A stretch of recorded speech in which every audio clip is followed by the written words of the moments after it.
بسم اللہ الرحمن الرحیم والصلاة والسلام علی رسولہ الکریم وعلی آلہ وصحبہ اجمعین۔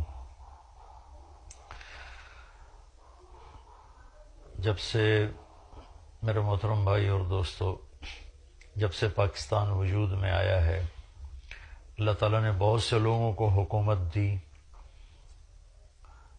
اسی میں سے عمران خان بھی ہیں جن کو اللہ نے حکومت دی ہے، اور پچھلے پاکستان کی تاریخ میں کوئی ایک حکمران ایسا نہیں گزرا جس نے یہ خواہش ظاہر کی ہو، یہ تمنا کی ہو، یہ ارادہ کیا ہو۔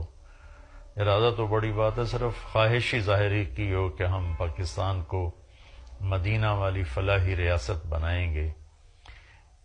موجودہ وزیر اعظم پہلے شخص ہیں جنہوں نے پہلی تقریر میں اس نظریے کو پیش کیا۔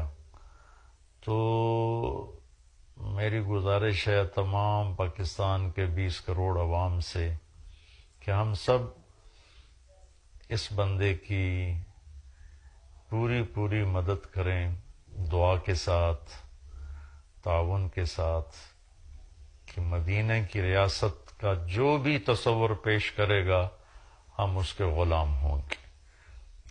اور خان صاحب، اللہ تعالیٰ ان کی زندگی میں برکت دے، یہ ہمیشہ اپنی قوت ارادی میں بڑے پکے رہے۔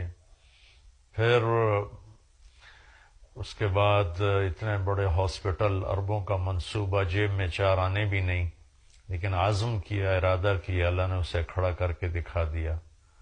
پھر یہ 22 سال پہلے سیاست میں آئے، یہ تنہا تھے، اللہ نے ان کی قوت ارادی، محنت، وزیر اعظم بنایا۔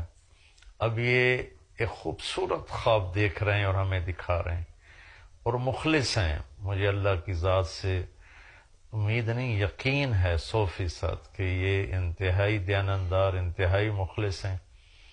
ہمیں ان کا ساتھ دینا ہے۔ ہم ان کا ساتھ کیسے دیں؟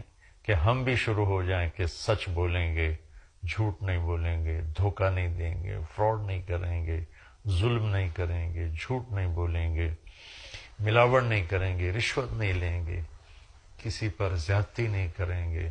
یہ ہمارا ساتھ ہے۔ یہی تو فلاحی ریاست ہی مدینہ کی، سچائی پر، محبت پر، راست بازی پر، ایثار پر، قربانی پر، یہ ہمارا ساتھ۔ ہم ان کو سیاسی رنگ نہ دیں، بلکہ ہم اس کو ایک دینی فریضہ سمجھ کر ادا کریں۔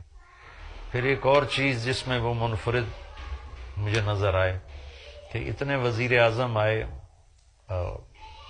عمران خان صاحب بھی وزیر اعظم ہیں، ان کے ساتھ خواتین اول بھی بہت ساری آئیں۔ یہ پہلی خاتون اول ہیں جو پورے اسلامی حجاب میں ہیں، نقاب میں ہیں، پردے میں ہیں۔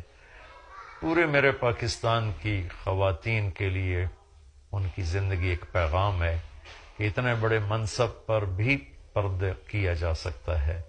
یہ بھی وہ ان 2 چیزوں میں وہ اپنی مثال آپ ہیں، ہم سب ان کے لیے دعا گو ہیں۔